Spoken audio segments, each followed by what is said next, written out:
Welcome to the Energized Podcast, Dr. Tina. Oh, it is such a pleasure to have you on the show. I cannot wait for this conversation. How are you doing today, girl? Oh, I'm great. I'm so excited to connect with you again. It's been years, and I was so honored that you asked me to be on. So Hmm. pleasant surprise. I'm excited to be here. I've been watching you on IG on Instagram for quite some time, and I'm like, oh my gosh, we are talking about the same thing. But girl, you go harder than I go, and so I've been so inspired. I'm like, I'm ready to go this gangster. I'm ready to like really just let people know kind of the hard truth of this transition that so many women, at least my women, I probably your women are going through, which is that perimenopause and the menopause and the postmenopause transition. And we're all wondering what the heck is going on with our bodies, and why is it that it's so hard to get the results that we used to get. And you and I both know the stats, they're not looking super great for so many of us in terms of chronic diseases and all cause mortality. And so what I want to speak into, what I want you to talk to us about is, how do I not even train for menopause, but how do we even train for some of us who are stepping into perimenopause? Because even Yeah. that is a wild ride. Like, I know you talk a lot about training for menopause, but also you and I are both in perimenopause right now. And we were talking about what it feels like to be in it. And let me tell you, it wasn't all positive.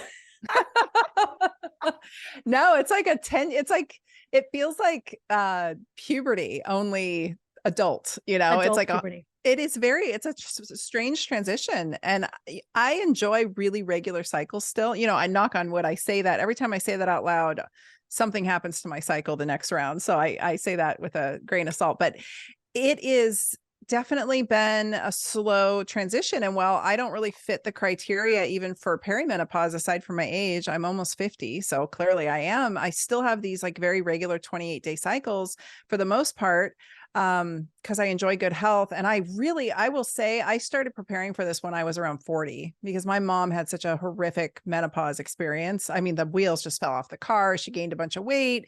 She had some very severe hip issues. Like, that's a whole other conversation, is the musculoskeletal uh, component of this. Like, people's joints literally start melting on them, is what I've seen clinically. And she fell into metabolic syndrome, which they didn't have a term for at the time. And it just kind of that low grade pre-diabetes. And I watched it just completely derail her. So around 40, I started literally training to prepare. And I knew that through my research, I was like, I got to put muscle on. I think that's going to be the one suit of armor that gets me through this the best, the most unscathed. And thank God I did. I'm so grateful that I actually committed to the strength training process, because I had no idea the benefits at the time until I really started getting into it. So that part I have dialed. And I think it's harder. I think a lot of women find themselves smack in the middle of it. And it's just literally a smack. Like, everything's fine until it's not. And they weren't prepared. They weren't really dabbling with the bioidentical hormones. I mean, I've been using progesterone and bioidentical hormones at physiologic doses off and on since my early 30s. So I really just, my goal has really just been to like slide through this as, unabruptly as possible. And yet it's still fairly eye-opening. I mean, it's been quite the experience the last few, especially with stress. I think we underappreciate what stress adds to this equation. And I think, with the pandemic, it's been a very uncertain time for everybody for the past 3+ years. So that's been probably very challenging for most people. And then when you add an acute illness on top of things. So I've noticed a lot of women, at least my followers have, and maybe yours have too, they haven't been the same since, kind of thing. And that was a conversation I had with a lot of patients prior to COVID. Just when you get hit with something gnarly and it throws you off into an illness cycle, like maybe you get a bad flu or it's usually often a viral infection. They'll say, I haven't been the same since. And I feel like some of these events teeter us over into menopause. So a lot of people are sort of sitting on the edge of maybe some low thyroid, or they're sitting on the edge of some adrenal fatigue, or they're sitting on the edge of some hormonal disruption. And I shouldn't even say it as severely as menopause, but whatever that illness is, or that stressor, or maybe it's a divorce or a death in the family, something major kind of sets them over the edge, and they're just not quite right after that. And they don't know what to do. And I feel so grateful to have my education and my knowledge about hormones and access. We were talking about privilege. And really, I mean, to have access to this kind of information and to, you know, great people who can help me and to the hormones themselves has been a godsend. I don't know what the average middle-aged woman would do without it. I guess what I'm saying with that is, like, if you can make it happen, I highly encourage people to look into bioidentical hormone replacement. I don't think it's necessary to try to navigate this without it. It's kind of unpleasant, actually. So it's extremely unpleasant. Yeah. And go ahead. They're just too important. Mm-hmm. That's what I was going to say. Yeah. And we're not trying to create a hormonal milieu of a 25-year-old by any means. I just want to, like I was telling you off the air, I actually went without all hormones for about a year and a half just to see. I don't know what I was doing. I was just sort of swimming in the stress of COVID. And Tina, how old were you then? Was it like 47, 48 when you decided to take a little break? Bad idea. Girl, what were you? I'm not even going to say what were you thinking, but I have no idea. Well, probably felt really great at the time. I did. That's what I'm guessing. I did. And you're like, maybe I don't need all this. I'll actually tell you my thinking candidly, because I actually have a theory that I have never really dived into. And I'm going to do a whole podcast episode on this myself on my show someday. But so for one, I started getting really lazy about taking my thyroid. That was a terrible mistake. That's the one hormone I say, if you go on it, plan to never get off it. Nope. And it's okay. Why would you want to? Why would you want the brain fog and the slow cognition and the pain and the heart attack risk and the dementia risk? And yeah, we don't want any of that. Bad immune response. Like, give me the thyroid. I joke that if the zombie apocalypse happens, I'm probably going to have to find squirrels and suck out their thyroid glands. I'm not going off thyroid. So I take it you are on like Armor or something like that. You're actually on a glandular. Okay. As am I. Yes. I'm just putting it out there. I actually changed the dosage, and I used to do this with my patients. I changed the dosage based on season. And so I live where there's 4 seasons for sure. Not as drastic as some places in the country or the world, but I definitely notice that come winter time, like the transition of the seasons, thyroid needs change. Mm-hmm. So I go up or down depending on the season, depending on how much sun I'm getting, depending on how active I am. And you live somewhere where it's fairly temperature It's either surfing controlled. season or not surfing season. It's really what it is in my neighborhood. I can tell. I love that. Yeah, girl, it doesn't get it rarely gets into the 30s. Got it. I love it. No, I grew up down there, so I get it. Yeah, it was a whole different world. So, and then here's my theory. Yeah, I want to hear it. Women need very tiny amounts of testosterone, right? We need very small doses compared to men, which makes sense. But we do need it. We do need it. It's the most biologically active hormone in our body. Absolutely. And it is so critical for healing, and it is so critical for joint health, and it is so critical for that anabolic need that we have as we age. As those abilities start to decline naturally from aging, we need it.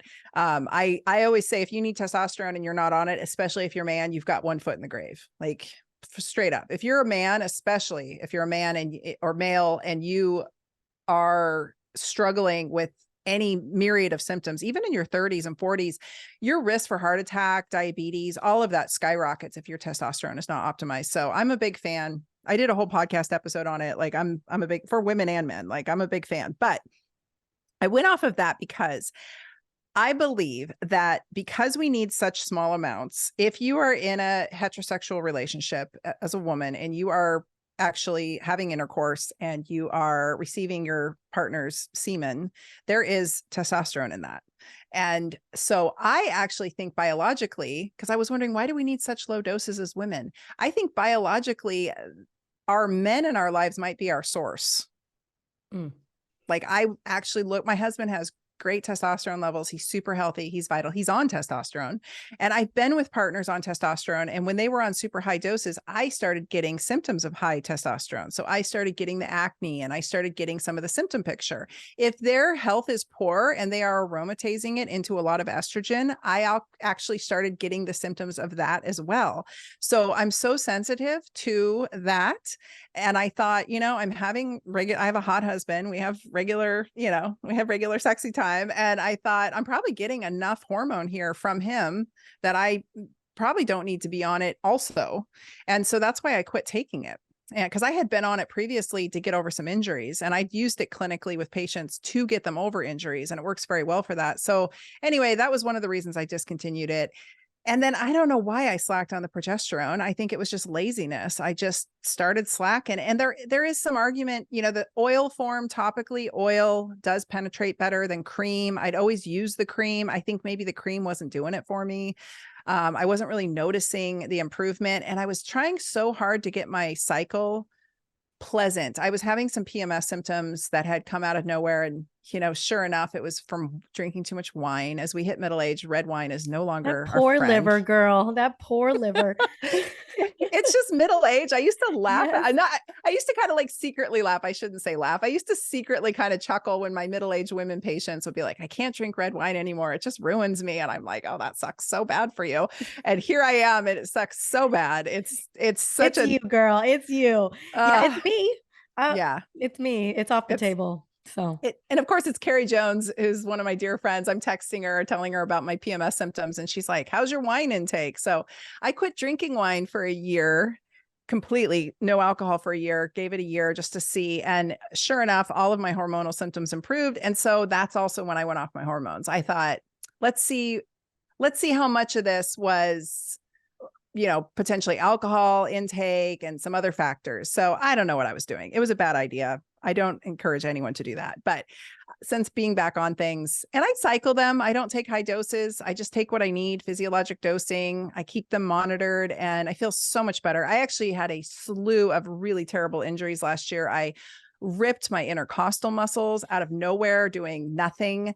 I almost completely ruptured my Achilles. It was hanging on by a thread just from doing some interval sprints. I mean, it was just nothing. Like I was doing nothing and my tissues were tearing apart. And I thought, well, screw this. So I went back on testosterone, and thank God, like that's been and it's also really helped my autoimmune disease. I have psoriatic arthritis, so I endure a lot of pain. And when that's my not hormones, a fun autoimmune disease to have. no, and it really flared. I mean, with none of them are, let's be honest, but that one, yeah, that's like a whole different.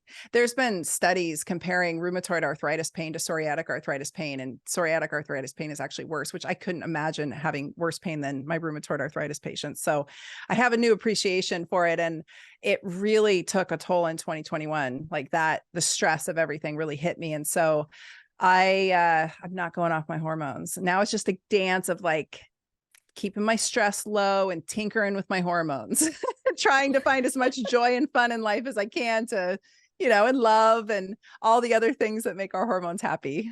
I hear that. Well, and like your mama, my mom, I just watched an unraveling, a metabolic unraveling, and severe estrogen dominance. I mean, the whole thing. And I even share her story in one of my books because it was so alarming. And I know it just definitely took her by surprise. And we got her on the other side of it with so many other wonderful tools. But I was like, ooh, is that coming down the line for me?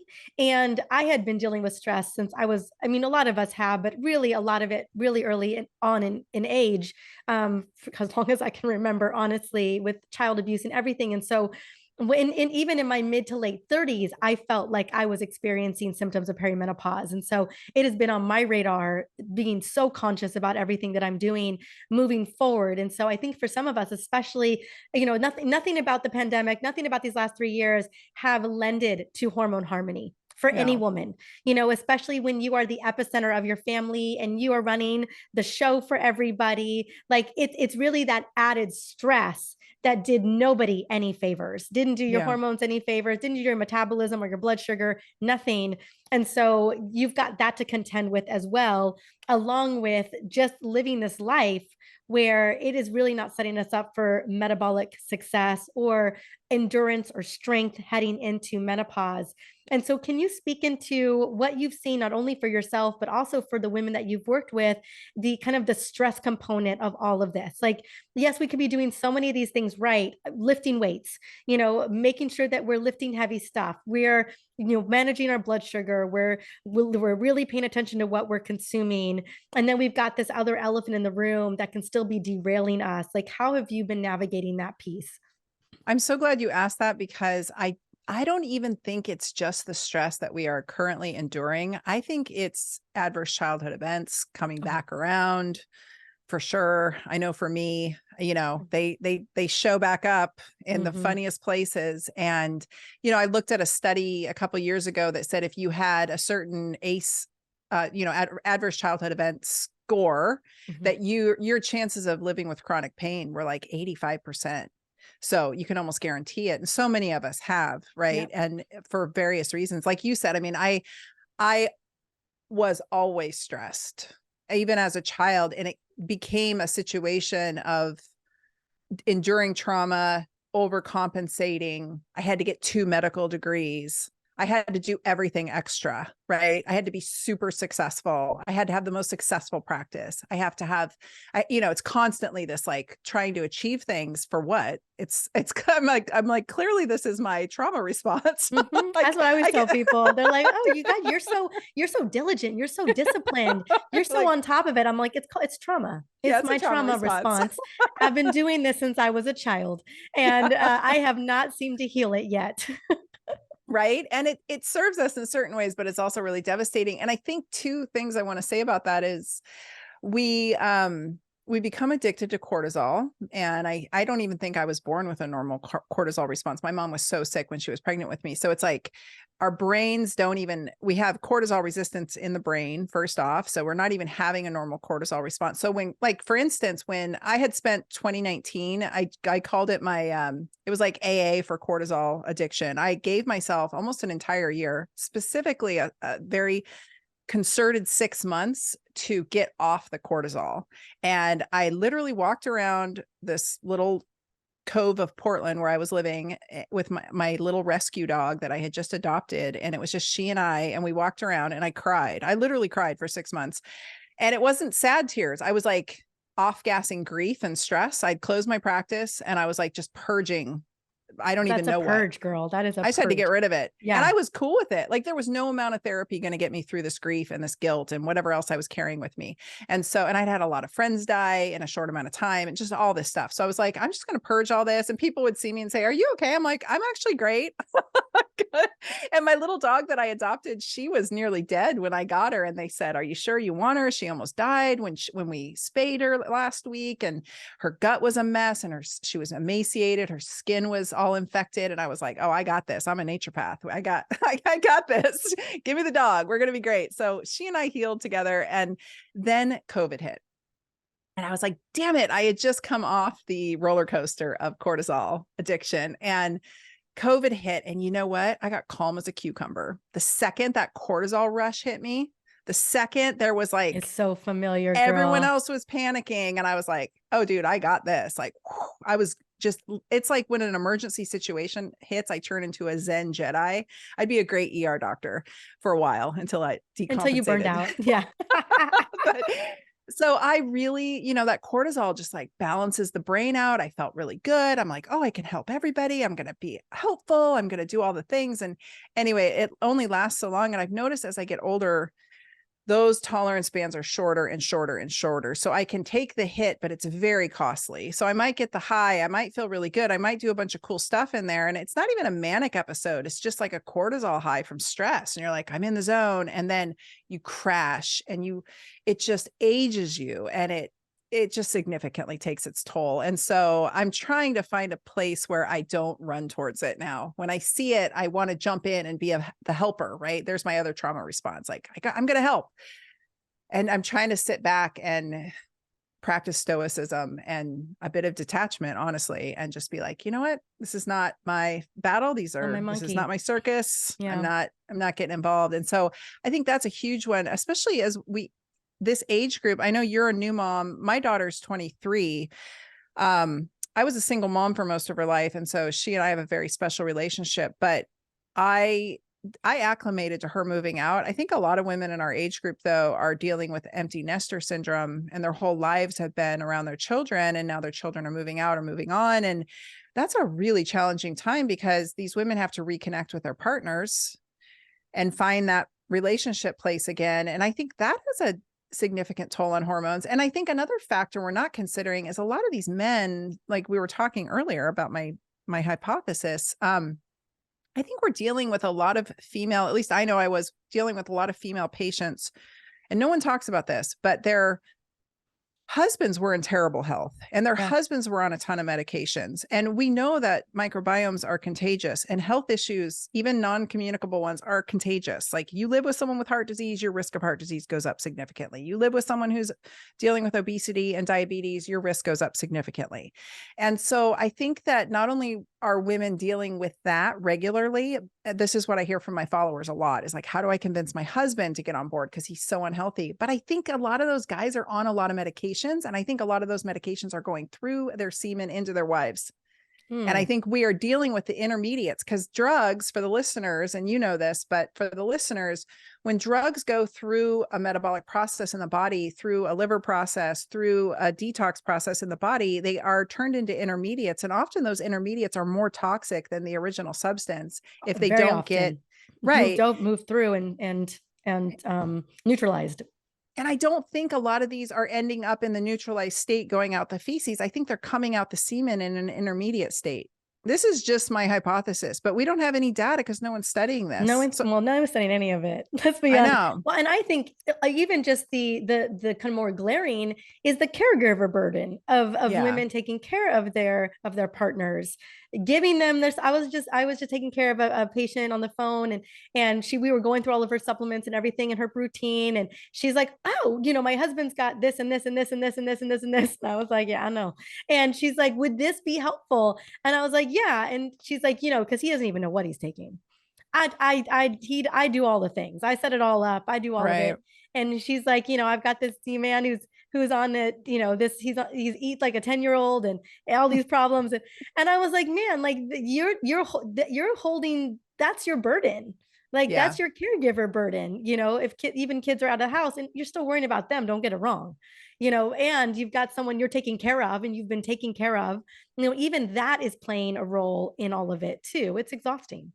Absolutely. I have a colleague and a friend. She's actually my naturopathic doctor, and Dr. Heidi Peterson, brilliant lady. And she said that she noted, this is when I was in my 30s, my early 30s, I was training with her and I was spending a lot of time precepting at her office. And she said that what she sees in her middle-aged women, because she's kind of like the hormone guru in town. And she said women who hit middle age do one of two things. They either, because our estrogen declines as our testosterone may or may not increase. It usually does not increase. It usually declines also, but the estrogen itself declines so much that we get a little bit more testosterone dominant. And this is where you see middle-aged women get a little bit more assertive, a little bit more aggressive.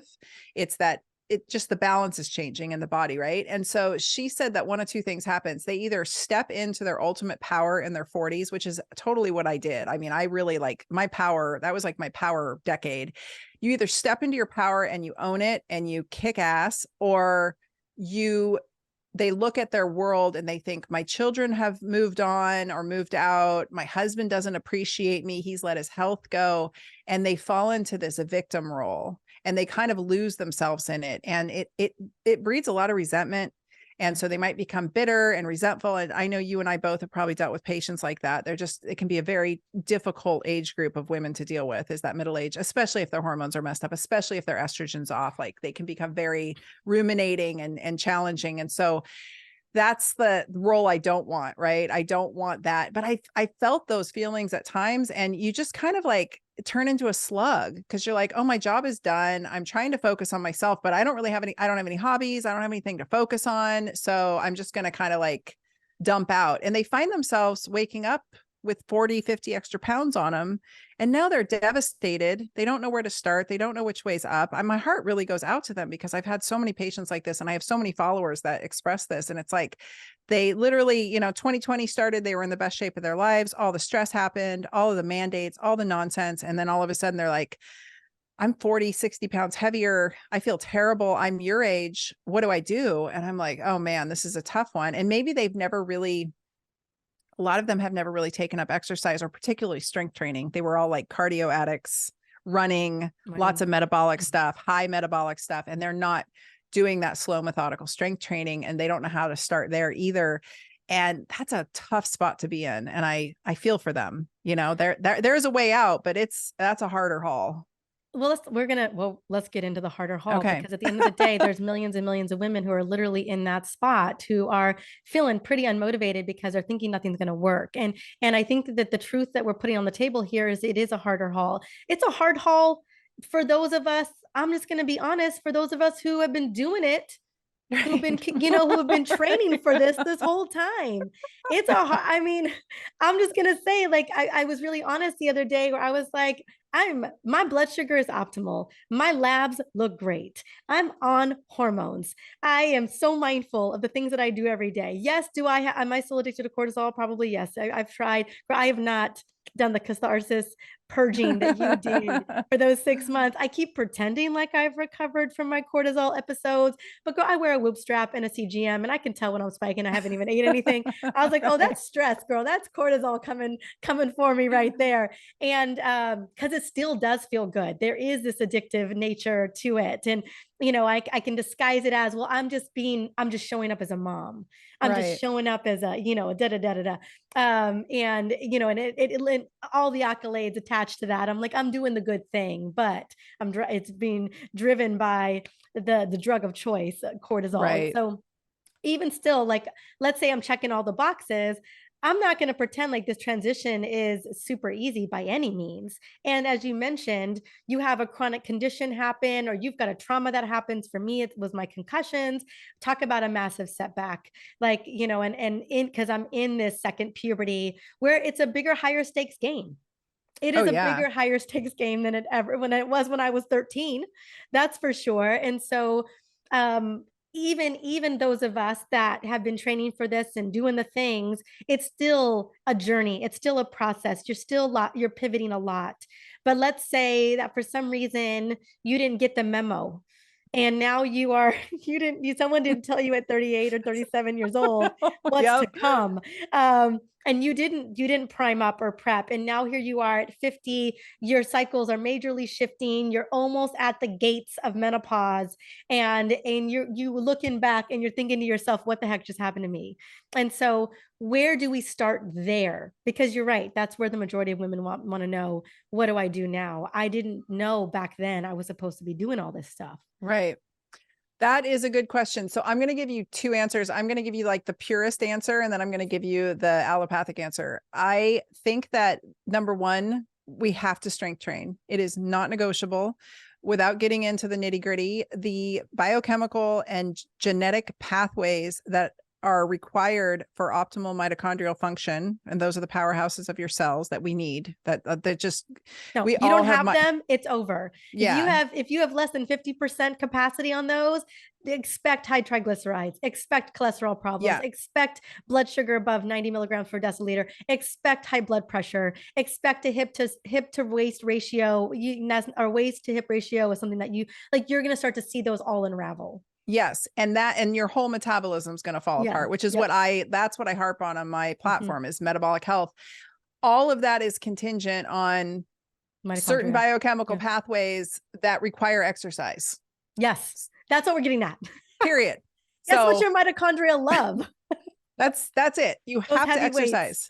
So you can continue to try to rev that engine at a high rate, which is like metabolic stuff, boot camps, and Orange Theory and all of that stuff that I think that just drives women into being more burned out and more obese. It's a mess. It's often, very often, the wrong. Worse stress. Oh yeah. I did it. It's I'm 36. I plummeted to the ground on yeah. Orange Theory. Yeah. It's a mess. And so slow, methodical strength training, and find yourself a coach if you can. And if you can't, figure out how to either join a group coaching program, so it's a little more cost gentle on you, or whatever you got to do, but learn how to strength train safely, because my job was putting back together people's joints for over a decade. And please don't go into strength training unknowingly, and really you could create a lot of damage without knowing it. And it's not always readily apparent. It might be something that you just overuse because your form's off, or you're not doing it right or correctly. So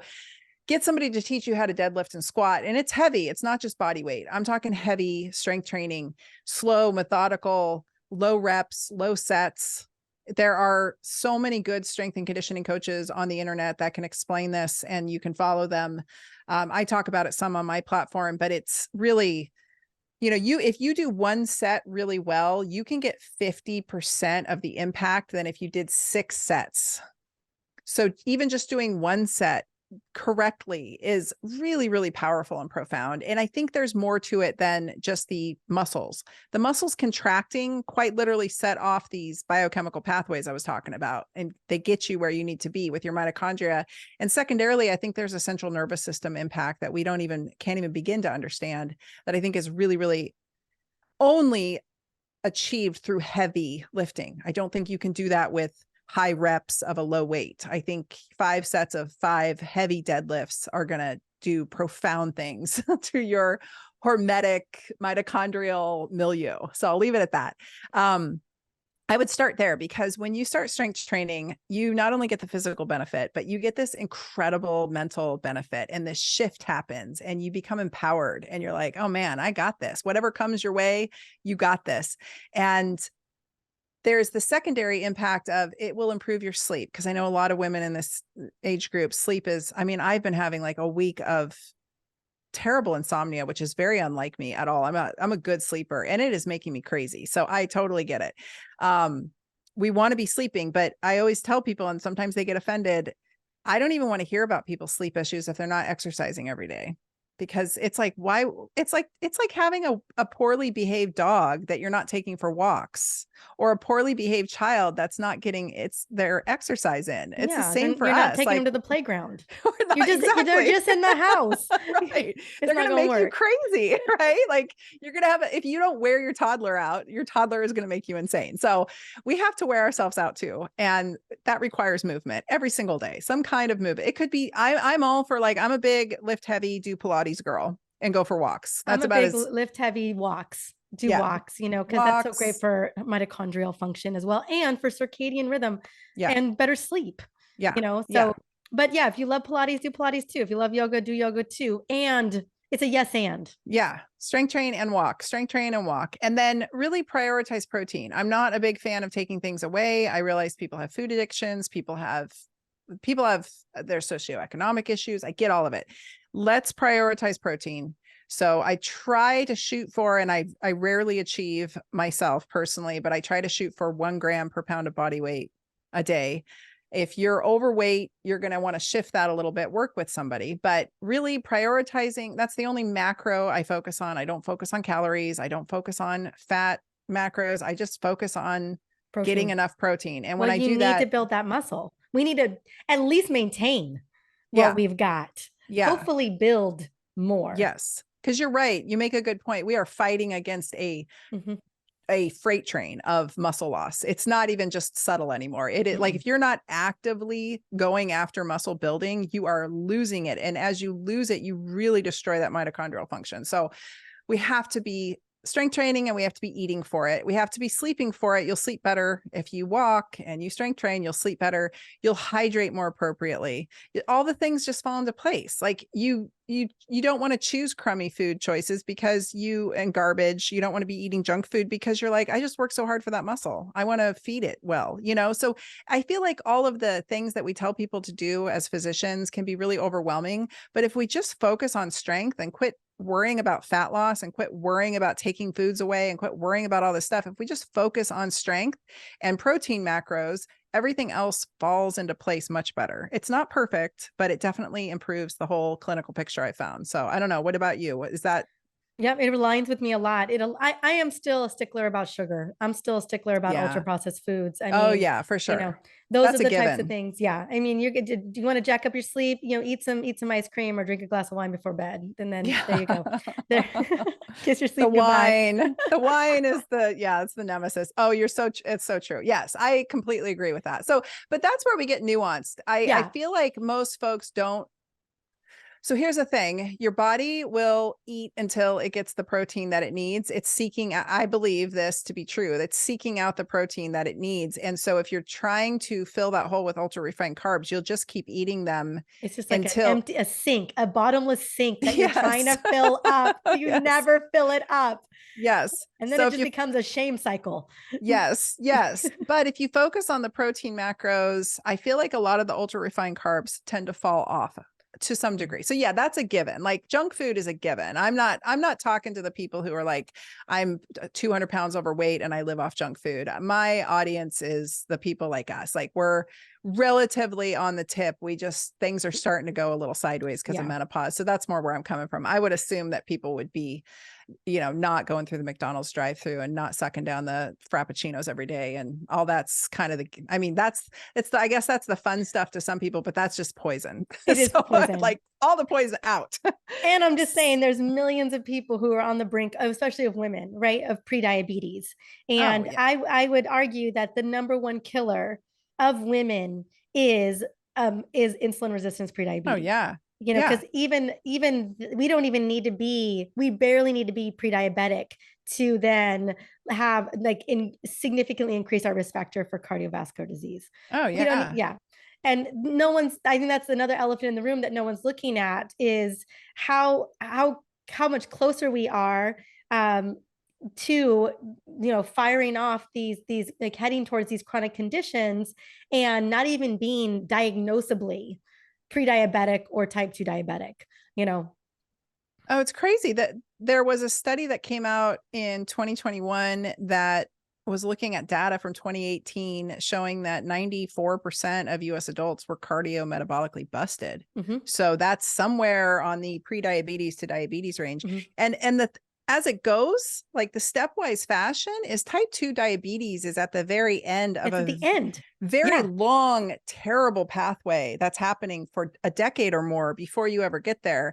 And if you understood I know you do, but if the audience at large, like were to really nerd out on the biochemistry of it and understand it the way that we do, it's like, oh my God, like the steps in between are terrible too. So this is why you have to strength train. And I say it's non-negotiable because the only way to get out of that is through appropriate exercise and obviously nutrition and all the other lifestyle things. But like exercise is so critical there and muscle is so important in that. Actually contracting the muscles is so important in that pathway. But type 2 diabetes, by the time folks get there, that's usually how most people are alerted that there's a problem. They're like, oh, you have type 2 diabetes and it's totally normalized now. And the doctors are like, oh, you have fatty liver and type 2 diabetes. And I'm like, this is terrible. This is a disaster. Like to be there is such a bad place to be. And so we don't want anyone getting there. I don't want people getting to pre-diabetes. No, I don't want anyone getting anywhere near there. And we have so many women like literally crossing that border halfway through perimenopause. Yeah. Or going into it that way. Or going into it with insulin resistance. Yeah. Resistance is, that's the clincher. God, what was I going to tell you? We were about talking insulin. I had pulled up something about insulin resistance that I had saved to talk to you about because it was just blowing my mind about. I mean, basically, it just comes down to so to get the insulin inside the cell, to get your glucose inside the cell to be used as fuel, you need insulin, right? That's the key. You need these GLUT4 receptors, and that whole GLUT4 receptor process is just utterly destroyed when the insulin resistance takes off. And really, in my opinion, the fastest and most effective way back is through strength training. We make more GLUT4 receptors, right? We build more muscle. We make more GLUT4 receptors. It's like a mop. So think of your muscle as a mop to this insulin that we're swimming in, that we're all swimming in. And it's not just frank, overt insulin resistance. I think subtly, if you look at some patients, I know I'm dealing with this right now. I feel like I've got this low-grade cellular insulin resistance that's just happened from my age, like just from the act of aging. We become more insulin resistant. It's called inflammaging. And if you look at your patients' labs that are in their 80s, I know for my patients, it didn't matter how active they were, how fit they were, how well they ate, they all ended up with this low-grade diabetes. It's just a fact of aging. We become more carbohydrate intolerant. We become more insulin resistant. And a lot of that's due to sarcopenia and muscle loss. So that's why I'm so adamant that people strength train and actually really fight for their muscle and really work for it, because it's the only way to offset that. There's no supplemental protocol. There's no amount of cardio. There's no amount of interventions that even pharmaceutical. But I will say the allopathic part here that I'm really intrigued about right now. I know it's getting a lot of hate, and I don't know how you feel about it. And I know a lot of people in the community. Let's do it, girl. And you disappeared on me. I don't know where you went. Sorry. Oh, did I? Did my camera die? It's Shit. okay. How It's long have okay. I been gone? Just a minute. Oh shit. I'll fix it. My stupid battery. It's because I bought subpar batteries as backups. Hold on. I got a new camera and I haven't quite sorted out my battery situation.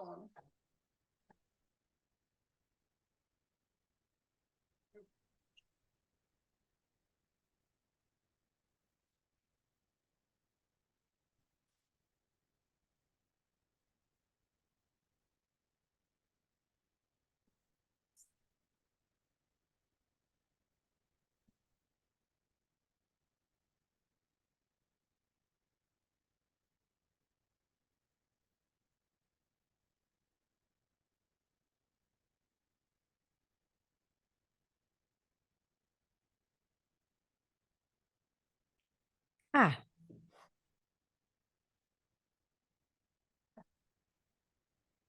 There, how's that? yay. Yay, I'm you're back. back. You're Okay, back. sorry. No That's what I worries. We'll get for fix it. buying the.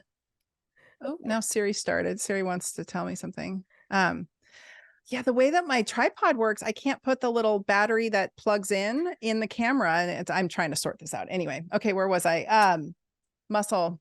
Oh, I was going to tell you about my thoughts on Ozempic. Do you want me to tell you? Yes, that's what we're getting into. So Okay, all right. So the allopathic path.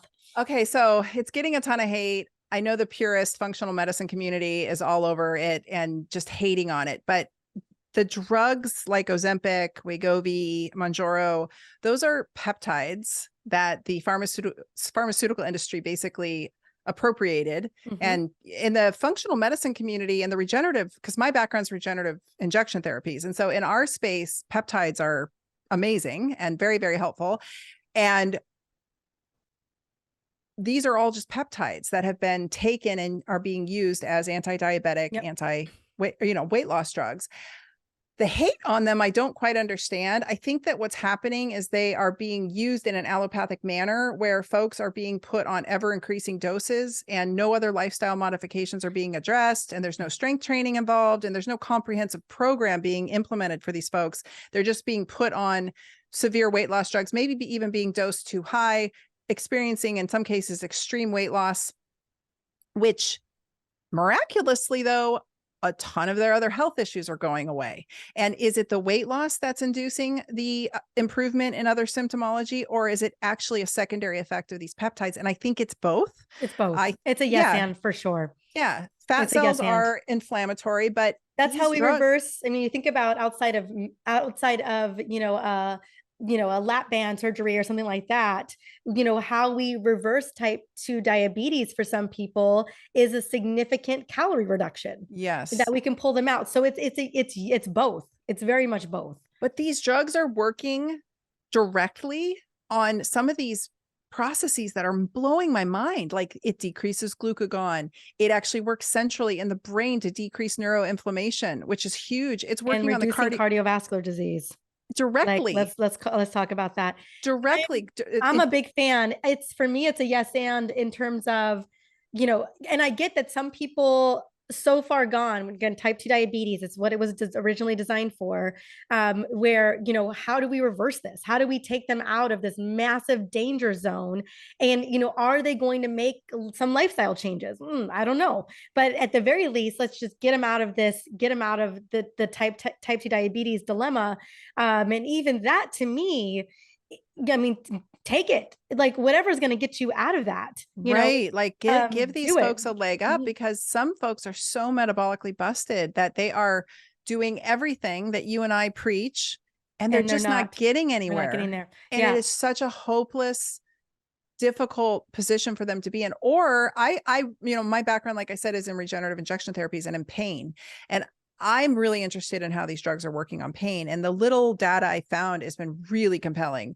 I think that fat cells secreting their cytokines, their own adipokines, their own inflammatory cytokines. Yep. I think they create such a pain profile for some patients. I think some people's fat is more painful than other people's fat, or some areas of fat deposition creates more painful fat, if you will. And it's driving a lot of musculoskeletal and joint pain. And actually, I mean, increased leptin does terrible things to the joints. Increased insulin does terrible things to the joints, and no one's talking about this. So I actually think these drugs, when done appropriately, are miracle drugs. And I cannot believe the amount of hate they're getting from the community. I'm like, are you guys not reading the same data I'm reading? Because used right, and maybe they need to be cycled like other peptides and not just continuously Yeah, they need to be updosed. cycled, and they can be microdosed. I mean, there's a lot of Yes. variables.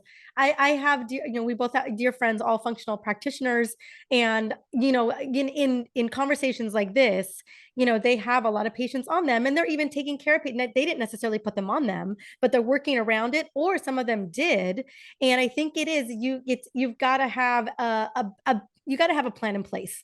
Is really what it comes down to. Like I have family members. I'm not going to say who right now because I don't want to call them out, but I have family members who are on it, and there's some family members. I told some family members, I'm like, go get on it. Because Yeah. Me too. they're on the borderline of type 2 diabetes.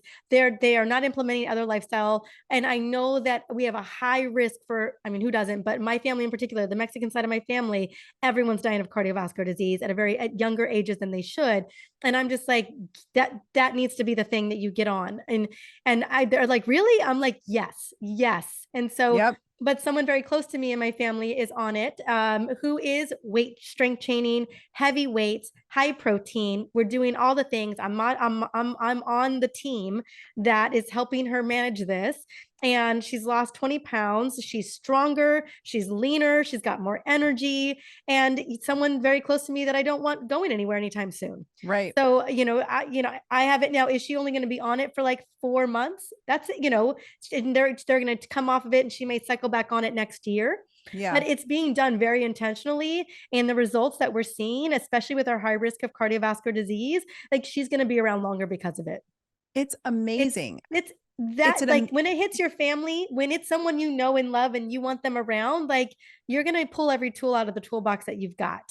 I really am blown away with the data that I'm seeing. And every single day, at literally every single day, I find a new piece of data that I'm like, are you kidding? Semaglutide does this, semaglutide does that. And it's profound. And I think that we've only like touched the surface. I think it's getting overshadowed by this narrative of, oh, the celebrities are using it and they shouldn't be on it when the diabetics are the ones who need it and there's a supply issue. There's not. You can get this stuff compounded for really reasonable rates, guys. Like, this is not the story. The story that's, I actually think the story that's being told is being propagandized purposely, because it is so powerful and potent when done appropriately that it might put the pharmaceutical industry, all their other little drugs they're giving people, because diabetes, let's face it, very, very profitable disease process to have everybody get, right? Like, the pharmaceutical industry is winning. They've got the blood pressure meds and they've got the statins and they've got all the other drugs that these are all side effects, symptoms of having busted metabolic health. Yeah. And so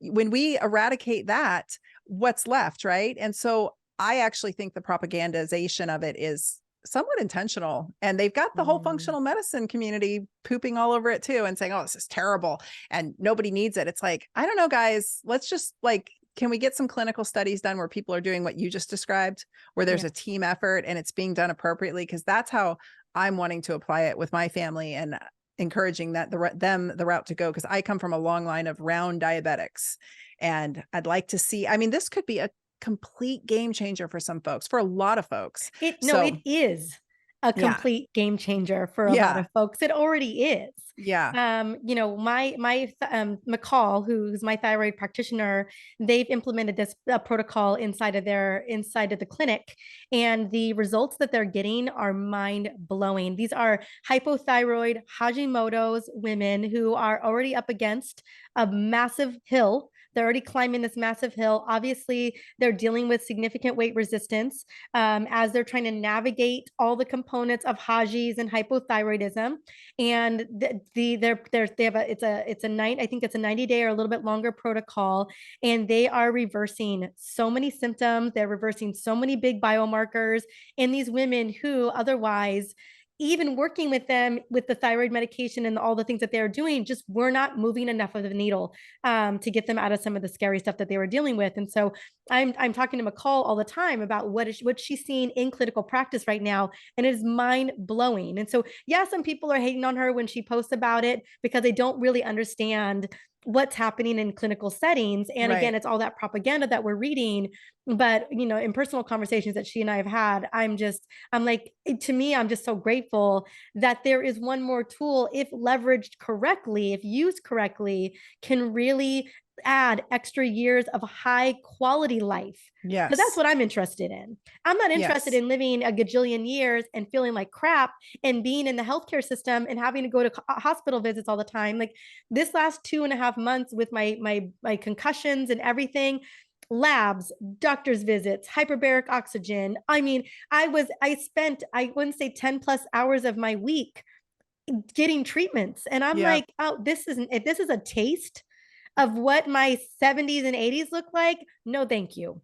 No, I don't want this. This isn't the life I want. I spent so much time away from my family and my son because I was trying to get my brain better. And I was like, this isn't, and I get that this is, an isolated, acute incident that happened to me. But I got a taste of what people are going through in their 70s and 80s, even in their 60s. And I was like, okay, I'm pulling all the levers moving forward so that I am spending my hard earned money and my time doing the things that I love with the people that I love. And I'm not spending all this time in the doctor's office. Amen. Well, semaglutide decreases neuroinflammation and it actually induces neuronal regrowth. Nothing does that.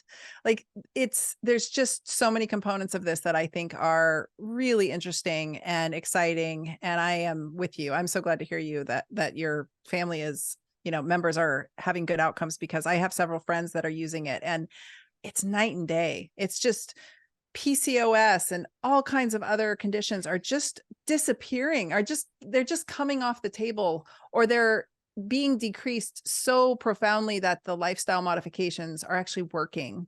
And so I just share this because I know how defeating it can be. I get so many messages from my audience and my followers, and they're like, I'm doing everything you say. And people in my private membership community, I'm doing everything you say. And I'm just not, I don't look anything like you. I'm not getting anywhere where you're, how are, and I'm not using it. I actually kind of want to try it for pain. I think it would be really interesting to microdose it for pain, but I know that sometimes we need a little pharmaceutical intervention, whether that's bioidentical hormone replacement or it's some of these peptides. And you can use other peptides in conjunction. If you Yes. find a good practitioner who understands these pathways, there's just a whole buffet of options that are not being explored. And that's the one thing I hate about the whole Instagram influencer health community, is like this puritanical, because if we can't, we have to practice what we preach, and we have to share out information that's accessible to people, and people get mad at you if you start talking about things that maybe they don't think they can access. But I'm telling you, this stuff, yeah, well, there's a cost prohibition. Like it can be prohibitory for people in certain income brackets. I get that. Especially some of these peptides, when you start adding them up, they can get very expensive. But that said, it's like, how much is your health worth, and what do you need as an individual to get pulled out of whatever cycle that you're in? And I think for us menopausal, perimenopausal women, sometimes we do get trapped in a loop, and we need a leg up, Pull all the levers. That's what I'm here to really advocate, is pulling all the Yeah. levers. And yeah, I get that not everyone can get, I mean, Prometrium, very inexpensive. I'm getting it through insurance. I'm on it. And my, the women that are on Wegovy right now are getting it through their doctors. And it's like a small copay. And so a lot of these are available. Maybe not all the peptides, and it depends on what your journey is. But I just want you to just advocate for yourself if you're listening to this, and really try to seek out the people who can help support you with all of the tools. Like, Right. go as far as you can go. And then again, at the foundational piece, lift heavy weights, meet your protein needs, manage your stress, Yes. and do your best to, yeah, I mean, this is all bio individual. I'm in this journey, I'm in it, and I'm willing to pull all the levers to feel better. Because I know I could feel better. I know what Yes. I know I could. I know that I'm doing a lot of the things already. And yes, could I feel better? Yes. And am I interested in that? Yes, I am. And you deserve it. I think Yeah. that's the part that a lot of, just going back to that middle-aged woman, what I heard this a lot with patients is, oh, I have to check with my husband, or that's a big expense. And I'm thinking, dude, your husband goes golfing constantly. Your husband has all these other needs that are being met. Or maybe the children are in 6 different sports, and they're having it's expensive. I know you have a toddler, but my best friend has like 3 teenagers, and I can't even imagine how much money she's spending in gas, sports, equipment, all, it's a huge, huge expense. Then there's camps and thousands of dollars for these athletic camps. Everyone's needs are getting met, but mom's wearing raggedy old underwear and dealing with She's 40 wearing the extra same pounds robe after 20 years and feeling haggard. I get it. I've been there. So I do think that there comes a time and a place, and it's not vanity. It could be, and that's fine if it is. Even if it is, you get to have that too. Yep. But we have to prioritize ourselves, because our people need us. Our family needs us, especially those of us who are like the boss babes holding down the fort, making the big bucks and, running the show. Society needs us. They need us. And so these are the tools that the levers we need to pull, the tools we need to implement. Sometimes the cost is not the issue. It's how many years of good quality longevity are they going to give you? Exactly right. Like I want to be climbing, dancing, having great sex, having fun, moving, not being crippled. Traveling. Yeah. Yeah. Not all being hung up. And, I don't want to live to 100 if I'm not rocking it out. So, and I want to be hot. I deserve to keep my figure. I don't need to watch it go sideways because I can't figure out how to get there. There are people who can help you get there. Yeah, I was talking to my team today about we just surveyed my audience, a big survey. And the big thing was stubborn weight gain. So they're just struggling with that. And sleep was a part of it. Energy was a part of it, but it's always that. And I was talking about, I'm like, and I feel that. Turning 44, like I want to, I don't want to trigger. I want to be in my size 2 dresses. I want to look lean. I want someone to look at me when I say I'm 44 and say, there's no way. There's absolutely no way you're 44 years old, and those are the things that so many of us want. Like, I want the same things, and I'm working for them. And I want the payout. I want the results. There's nothing wrong with that. I get you. And it's not even like, I just want to be hot for my husband. I don't need to turn, I used to want to like turn heads in the room, and I don't even care about that anymore. I want to fit in my clothes. I want to feel good. I want to, I jokingly turned around recently and grabbed my belly, and I was like, I looked at my husband. I'm like, what the heck is this? And I grabbed his. I'm like, what is this? Like, where did this come from? And that's that middle age. That's that stubborn weight gain. I don't want it. It's not good for me. It's not helping my insulin sensitivity. That bottom line is, forget the vanity part, which I'm okay with vanity, like I said, but this is not helping our insulin sensitivity whatsoever. Belly fat ain't doing you any favors, and none of us. Nope. That is only lending to more insulin resistance, whether you like it or not. And I just measured my waist the other day, and I was like, okay, all right, okay, I can. That's cool. And so I was good with it. And I'm doing, prioritizing protein. I had to take a hiatus. I've been lifting heavy weights, gosh, since Kingston was 6 weeks old.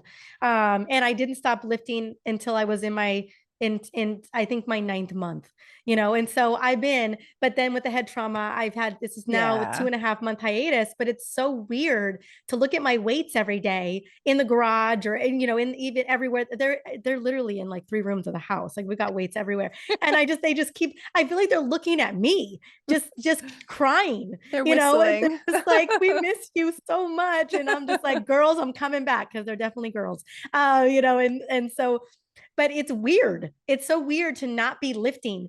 And I can't wait to get back to that, especially for me being a Haji's low thyroid person. Weightlifting is the only way through. Yeah. I don't want to burn myself out. I don't burn out on that. And so it's a double win for me. I get strong, and I don't burn out. I don't burn out my thyroid. So there's that. Well, I think anything else, I feel like we covered. I feel like we covered. I think we did it. I think we gave them a lot to chew on there. So you got a gift, because a lot of us don't know that we are metabolically busted. I love that. So you have a guide. I do. It's called Assess Your Metabolic Health. It's free. You can grab it on my website at drtyna.com. It's TYNA. And it'll just give you, it's a nice printout. It's actually the international guidelines for metabolic syndrome. So don't use it as a diagnostic tool necessarily. It's just a guide to educate you on whether you're sitting on the edge. And then more importantly, take it to your doctor and have a conversation, because I think a lot of doctors are missing the boat because they have metabolic syndrome. You mean educate your doctor? Yeah, right. go have a conversation. And if that doctor poo-poos you, go find a different doctor. Yeah. But I think this is an important entry point for people so that they know. I have a upgrade from that, which is a very inexpensive product called the Metabolic Revamp Toolkit, which kind of gives you the nuts and bolts, a lot of what we talked about today, more in detail with some recipe guides, et cetera. But really just getting started, knowing what you're dealing with. I think that's my platform. That's what I talk about on Instagram. It's just understanding where your metabolic health is and then what all is it impacting from a really practical standpoint. I think is, I try not to be too sciencey because I realize we're all just normal people and we need good information that we can actually do something with. Really. Yeah. And I think that's what you do a good job of. I took a look at your you. assessment, and girl, I have one similar, and I have more optimal ranges. I'm like, if your doctor tells you, oh, it's normal, I'm like, it's so, because a lot of these ranges, especially for us as women, not normal. Normal. So if your doctor's like, oh, that's cool, like you're at the tipping point of you're at 149, in your triglycerides, I'm like, that ain't gonna cut it. That ain't gonna cut it. And that's the medical diagnostic guidelines. I mean, that's why it's so, like you said, it's so broad. So yeah, you're 100% right. Like those are my red flag zones. Yeah. That's on that guide. But I saw it. I was like, red flag, but I mean, at least it gives you a general sense. And I think the other big takeaway is when you grab this guide from Tyna, which please go do, get your freaking labs done. Go get your annual exams. They will run all these labs. This is how we determine metabolic disease. They're not going to, unfortunately, they're not going to tell you. Unfortunately, most of your doctors won't say nothing. They'll make some general recommendations, but like you get a guide like this, it's going to tell you point blank, this is something that needs to be on your radar. Well, and like you said, I mean, waist circumference is for patients coming in the door. If their waist circumference is above, 35. Honestly, the red flag is like your height cut in half in inches, right? If your waist circumference is larger than that and your blood pressure is creeping up and you're not strength training a couple times a week, in my opinion, you're sitting on the metabolic syndrome spectrum and something needs to be addressed there. So, and that's most people. Yeah. Right. Not judging anyone. It's just, that's most people. Yeah. So that's where I'm just really passionate about this because like we've talked about, the end of this story is you're in your 50s and your doctor says, oh, you have type 2. And you're like, the damage has been happening and brewing for a long, long, long time, which is what you and I both passionately don't want for people. Thank you. Thank you. Yeah. I'm glad we had that little mini dialogue at the very end because that's the real talk. I'm just like, don't let them lie to you with those numbers, you know? Thanks so much, honey. Yeah. Thanks for having me on. This is so fun. Yes, it was. And I cannot wait for everyone to listen to this episode, girl. Go grab the guide. Yes. And let's get you on my podcast. Yeah. Yes, please. I would be honored. That'd be fun.